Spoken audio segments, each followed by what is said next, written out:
Dear brothers and sisters, in India we have problem in communication due to different languages used here. So this program is meant for people, mainly clergy, who could and sometimes might not understand English. So, 3 different languages are used here. First, a short form in Hindi, and then the same translated in Malayalam, and in the final part, the main content is given in English. What is the need for this program? In this program, we intend to give a written form of interpretations according to Gospel of the Cross for the daily reading portions in Roman Missal. There are umpty number of interpretations on the Bible based on Gospel of Prosperity, but there is none based on Gospel of the Cross. So we intend to provide a written form of interpretations to daily verses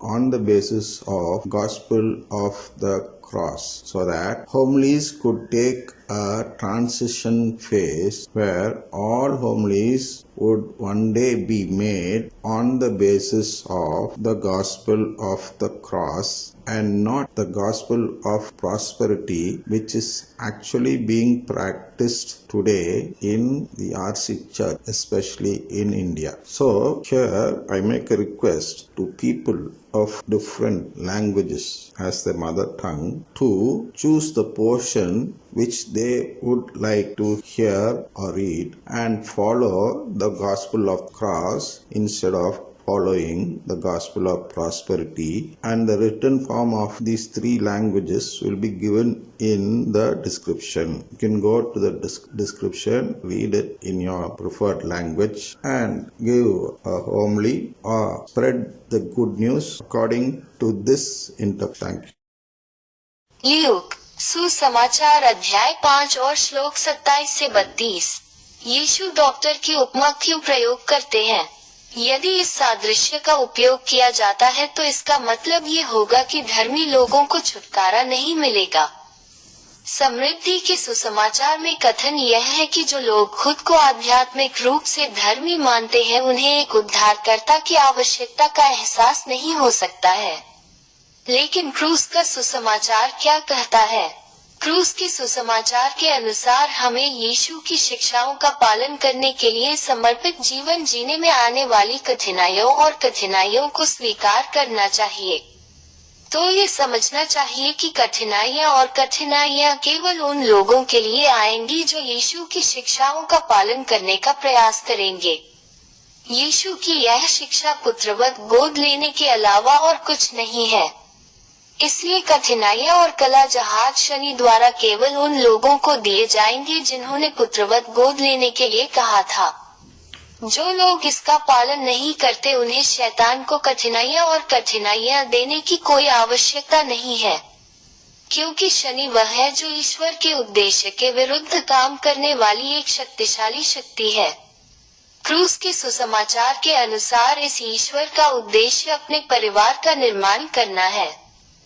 तो शैतान वह व्यक्ति है जो ईश्वर के इस उद्देश्य के विरुद्ध काम करता है और इसलिए वो उन सभी को अपने सहकर्मियों या मित्रों के रूप में मानेगा जो संतान गोद लेने के विश्वास के विरुद्ध काम करते हैं। चूंकि इन लोगों को कठिनाइयों का सामना नहीं करना पड़ता है, इसलिए उनके लिए पाप करने का कोई मौका नहीं है।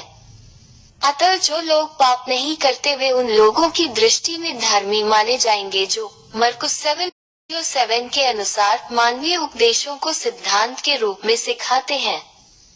लेकिन भगवान की नजर में ये लोग ऐसे लोग हैं जो संतान गोद लेने की मांग नहीं करते। इसलिए उन लोगों के लिए संतान गोद लेने की कोई आवश्यकता नहीं है जो इसे मांगने से इनकार करते हैं, जैसा कि मैथ्यू 7:7 के अनुसार आवश्यक है। यही कारण है कि यीशु कहते हैं कि मैं क्रूस के सुसमाचार के अनुसार धर्मियों को नहीं बल्कि पापियों को बुलाने आया हूँ। क्रूज के सुसमाचार के अनुसार पश्चाताप का अर्थ संतान गोद लेने की मांग न करने के लिए पश्चाताप करना और ईश्वर के उद्देश्य शैतान की इच्छा के विरुद्ध के अनुसार इसकी मांग करना शुरू करना है। ലൂക്കോസ് 5:27-32 എന്തുകൊണ്ടാണ് യേശു ഒരു ഡോക്ടറുടെ സാമ്യം ഉപയോഗിക്കുന്നത്? ഈ സാമ്യം ഉപയോഗിക്കുകയാണെങ്കിൽ നീതിമാന്മാർ വീണ്ടെടുക്കപ്പെട്ടില്ല എന്നാണ് അർത്ഥമാക്കുന്നത്. സമൃദ്ധിയുടെ സുവിശേഷത്തിലെ പ്രസ്താവന ആത്മീയമായി നീതിമാന്മാരായി സ്വയം കരുതുന്നവർ ഒരു രക്ഷകന്റെ ആവശ്യം തിരിച്ചറിഞ്ഞേക്കില്ല എന്നതാണ്. എന്നാൽ കുരിശിന്റെ സുവിശേഷം എന്താണ് പറയുന്നത്? കുരിശിന്റെ സുവിശേഷമനുസരിച്ച് യേശുവിന്റെ പഠിപ്പിക്കലുകൾ പിന്തുടരാൻ അർപ്പിതമായ ഒരു ജീവിതം നയിക്കുമ്പോൾ ഉണ്ടാകാവുന്ന ബുദ്ധിമുട്ടുകളും പ്രയാസങ്ങളും നാം ഉൾക്കൊള്ളണം. അതിനാൽ യേശുവിന്റെ ഉപദേശം പിന്തുടരാൻ ശ്രമിക്കുന്നവർക്ക് മാത്രമേ ബുദ്ധിമുട്ടുകളും പ്രയാസങ്ങളും വരൂ എന്ന് മനസ്സിലാക്കണം. യേശുവിന്റെ ഈ ഉപദേശം പുത്ര ദത്തെടുക്കാൻ ആവശ്യപ്പെടുകയല്ലാതെ മറ്റൊന്നുമല്ല. അതിനാൽ സന്താന ദത്തെടുക്കാൻ ആവശ്യപ്പെട്ടവർക്ക് മാത്രമേ ബുദ്ധിമുട്ടുകളും കലാകപ്പലുകളും ശനി നൽകും. ഇത് പാലിക്കാത്തവർക്ക് സാത്താൻ ബുദ്ധിമുട്ടുകളും നൽകേണ്ടതില്ല. കാരണം ശനി ദൈവോദ്ദേശ്യത്തിന് വിരുദ്ധമായി പ്രവർത്തിക്കുന്ന ഒരു ശക്തമായ ശക്തിയാണ്. കുരിശിന്റെ സുവിശേഷമനുസരിച്ച് ഈ ദൈവത്തിന്റെ ഉദ്ദേശ്യം അവന്റെ കുടുംബത്തെ രൂപപ്പെടുത്തുക എന്നതാണ്. അതിനാൽ സാത്താൻ ദൈവത്തിന്റെ ഈ ഉദ്ദേശ്യത്തിന് വിരുദ്ധമായി പ്രവർത്തിക്കുന്ന ഒരാളാണ്.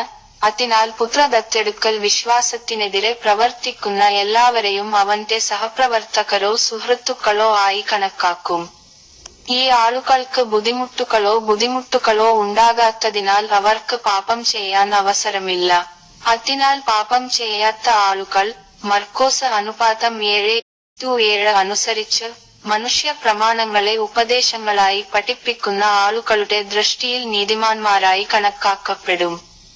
എന്നാൽ ദൈവത്തിന്റെ ദൃഷ്ടിയിൽ ഈ ആളുകൾ പുത്ര ദത്തെടുക്കാൻ ആവശ്യപ്പെടാത്ത ആളുകളാണ്.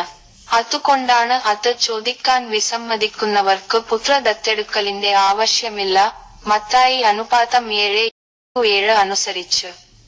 കുരിശിന്റെ സുവിശേഷമനുസരിച്ച് ഞാൻ നീതിമാന്മാരെയല്ല പാപികളെ വിളിക്കാനാണ് വന്നതെന്ന് യേശു പറയുന്നത് ഇക്കാരണത്താലാണ്.